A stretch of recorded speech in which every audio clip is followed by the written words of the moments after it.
Obama official makes criminal confession. Media stunned.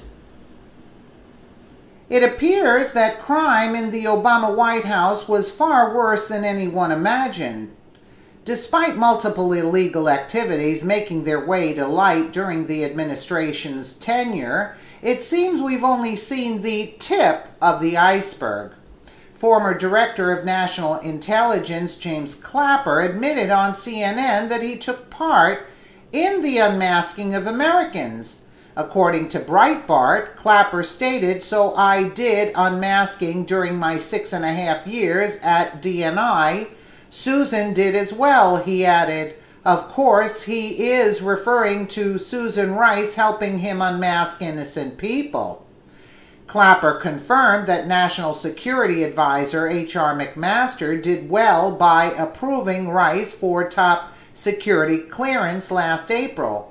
Though you would think that someone who unmasked Americans, including National Security Advisor Michael Flynn, should be kept as far away from top secret documents as possible.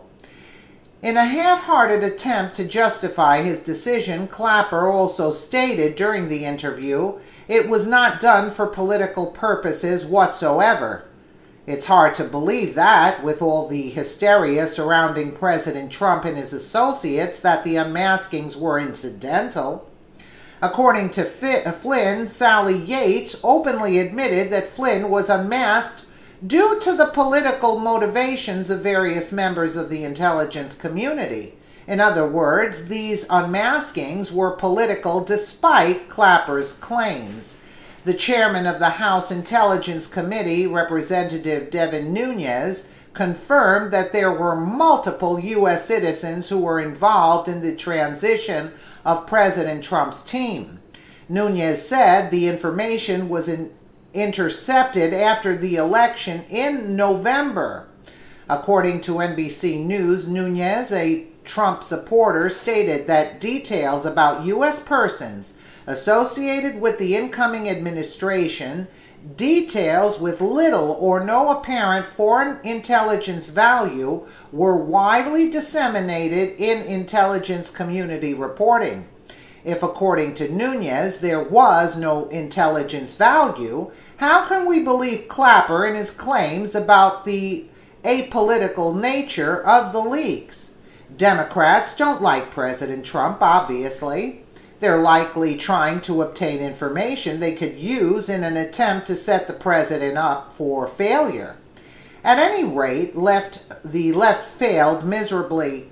Had they found any incriminating information during the unmaskings, the media would have surely added it to their 24/7 slander cycle before President Trump could even take the presidential oath. Absolutely so true. The fact that no one came forward with any solid evidence only blows more holes in the Russian narrative that's being pushed by the mainstream media. I would actually say mainstream slime. There's zero evidence of any wrongdoing on behalf of the Trump administration. Coincidentally, Nunes' announcement came 2 days before former FBI Director James Comey announced that the agency was investigating alleged Russian interference in the election.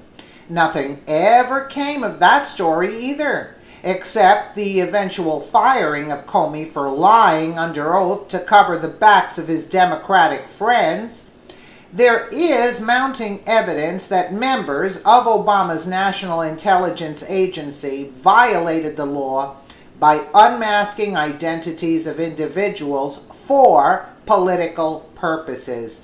Nunes admitted that some members of Trump's inner circle were unmasked without remorse, which made him uneasy. Apparently, Nunes believed the names go beyond just Michael Flynn.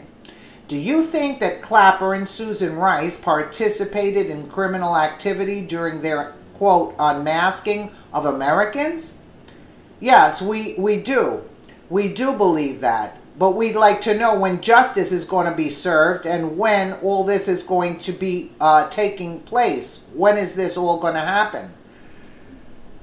You know, it's very frustrating at this point. I mean, they walk around like nonchalantly as if they're in the clear somehow. This makes no sense whatsoever. And yet we're looking into investigating something as absurd as the